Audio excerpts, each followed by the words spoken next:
और इस वक्त की बड़ी खबर आपको बता दें, संसद में आर्थिक सर्वेक्षण पेश कर दिया गया है। इकोनॉमिक सर्वे के मुताबिक साल 2023-24 में 6 से 6.8% ग्रोथ का अनुमान लगाया गया है। 2022-23 में ग्रोथ की रेट 7% का अनुमान है। तो ये बड़ी खबर आपको बता रहे हैं, ये सर्वेक्षण जारी कर दिया गया है।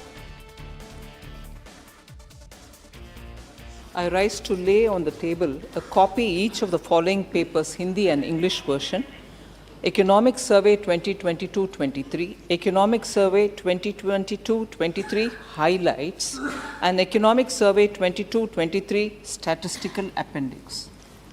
Item number 4 Shri Pankaj Chaudhary ji. अध्यक्ष महोदय, मैं संविधान के अनुच्छेद 151(1) के अधीन निम्नलिखित पत्रों की एक प्रति अंग्रेजी तथा हिंदी संस्करण आपकी अनुमति से सदन के पटल पर रखता हूं। पहला, वर्ष 2021-22 के लिए वित्त लेखे संघ सरकार। दूसरा, वर्ष 21-22 के लिए विनियोग लेखे सिविल संघ सरकार। ऑर्गेनिक फार्मिंग करेंगे तो सिर्फ आपकी ही सेहत ही नहीं बल्कि आपके पैसों की सेहत भी अच्छी रहेगी। ऑर्गेनिक फार्मिंग सीखनी है तो फ्रीडम ऐप को अभी डाउनलोड करो। और इसी पर बात करने के लिए हमारे साथ हमारे सहयोगी देवेंद्र पाराशर इस वक्त जुड़ गए हैं। देवेंद्र, आर्थिक सर्वेक्षण का इंतजार किया जाता है, बजट से पहले रिपोर्ट दी जाती है। ये जो सर्वेक्षण जारी किया गया है, जो आंकड़े बताए गए हैं, इसे किस तरीके से समझा जाए? देखिए, इसको दो तीन चीज़ों में जो बेसलाइन जिसे कहते हैं कि जो लब्बो-लुबाब क्या है इस आर्थिक सर्वे का, तो एक तो अमृतकाल का आर्थिक सर्वे, उस थीम पे इसको तैयार किया गया। इसमें देखें तो जो टारगेट है उसमें एक तो 75 साल की उपलब्धियों को लेकर बहुत सारी जिक्र किया गया। उसके आधार पर प्रोजेक्शन, आगे के प्रोजेक्शन को लेकर 100 साल में, आगे से 100 साल बाद भारत कहाँ होगा, इन सब चीज़ों को ध्यान में रखते हुए इस टारगेट को एक तरह से प्रोजेक्ट किया गया है। और लगातार सरकार की एक कोशिश रहती है, मोदी सरकार की कोशिश का आपने देखा कि long term planning, short term planning के साथ साथ लॉन्ग टर्म प्लानिंग पे भी बहुत ज़्यादा फोकस रहता है। जैसे 2047 तक भारत कहाँ रहेगा और उस हिसाब से आज़ादी के 100 साल बाद हम लोग किस स्थिति में रहना चाहिए और उस स्थिति को अचीव करने के लिए हमें क्या क्या करना चाहिए। जैसे आप देखें तो प्राइवेट एक्सपेंडिचर किस प्रकार से बढ़ना चाहिए, इंफ्रास्ट्रक्चर को लेके किस प्रकार की ग्रोथ की उम्मीद है, एक्सपोर्ट को लेकर ग्रोथ की उम्मीद बताई गई है। और समझा जा सकता है कि ग्लोबल सप्लाई चेन में चीन की स्थिति कमज़ोर होने के बाद भारत किस प्रकार से अपने लिए वो संभावना देखता है। तो इसमें वो प्रोजेक्शन है कि वहाँ पर एक्सपोर्ट में हमारे और बढ़ोतरी होगी। इसके अलावा कंस्ट्रक्शन फील्ड में अगर देखें तो पिछले 10 साल लगभग मंदी के रहते कंस्ट्रक्शन फील्ड के लिहाज से, तो उसमें एक बड़े बूम की उम्मीद की जा रही है। तो कुल मिलाकर मौजूदा परिदृश्य में जो आर्थिक सर्वे के आंकड़े हैं भारत सरकार के लिए एक सेटिस्फैक्ट्री कहा जा सकता है। और आप देखें तो दुनिया में जिस प्रकार की स्थिति है पोस्ट पेंडेमिक और करंट वॉर के सिचुएशन में, इससे बेहतर आंकड़ों की उम्मीद नहीं कर सकती थी कोई भी सरकार, जिस प्रकार के प्रोजेक्शन अभी देखने को मिल रहे हैं। जी बिल्कुल, और इसके साथ ही साथ ये भी तय होगा कि भारत की जो उड़ान है वो अगले आने वाले सालों में कैसी होगी। लेकिन देवेंद्र, अगर इसे आसान भाषा में अपने दर्शकों को हम समझाएं कि आर्थिक सर्वेक्षण क्यों पेश किया जाता है, कैसे पेश किया जाता है, किन आधार पर रखा जाता है, ये जरा आप समझाइए।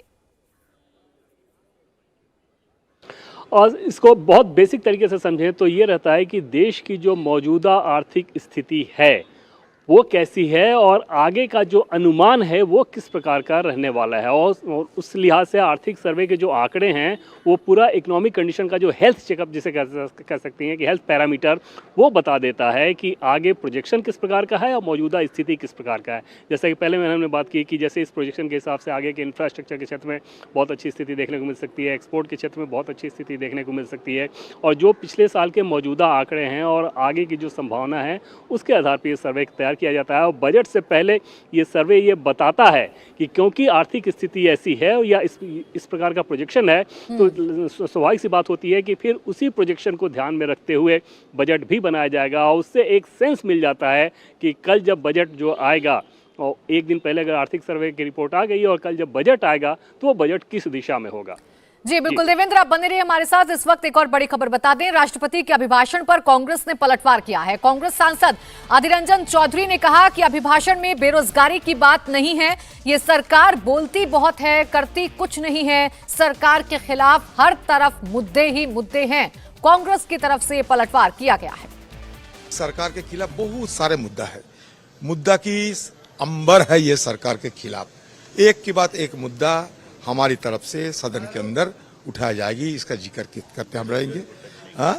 सारे मुद्दे, बेरोजगारी के ऊपर कोई कुछ नहीं हम राष्ट्रपति जी के अभिभाषण में ऐसा कोई ठोस कदम उठाने की कोई जिक्र नहीं किए गए हैं। तो तरह तरह की मुद्दा तो है, मुद्दा के अंबार लगे हुए हैं। ये सरकार की चारों तरफ नाकामियां ही हमको देखने को मिलते हैं, देशवासी को देखने को मिलते हैं। चारों तरफ जिधर अब जाओ सरकार की नाकामियां चारों तरफ दर्शाते हैं। ये सरकार बोलते तो बहुत कुछ है, करते कुछ नहीं। ये कथनी की सरकार, करनी की सरकार नहीं। तो देखिए, आर्थिक सर्वे में ग्रोथ रेट हासिल करने का पूरा रोड मैप बताया गया है। बजट सेशन की शुरुआत से पहले प्रधानमंत्री ने भी कल के बजट को लेकर बड़ी बातें बताई। मोदी ने कहा कि भारत के बजट पर पूरी दुनिया की निगाहें हैं। पूरा विश्व ये देखना चाहता है कि दुनिया भर में खराब आर्थिक हालात के दौर में भारत का बजट कैसा होगा। आज के वैश्विक परिस्थिति में भारत के बजट के तरफ न सिर्फ भारत का लेकिन पूरे विश्व का ध्यान है। डावाडोल विश्व की आर्थिक परिस्थिति में भारत का बजट भारत के सामान्य मानवी की आशा आकांक्षाओं को तो पूरा करने का प्रयास करेगा ही, लेकिन विश्व जो आशा की किरण देख रहा है उसे वो और अधिक प्रकाशमान नजर आए।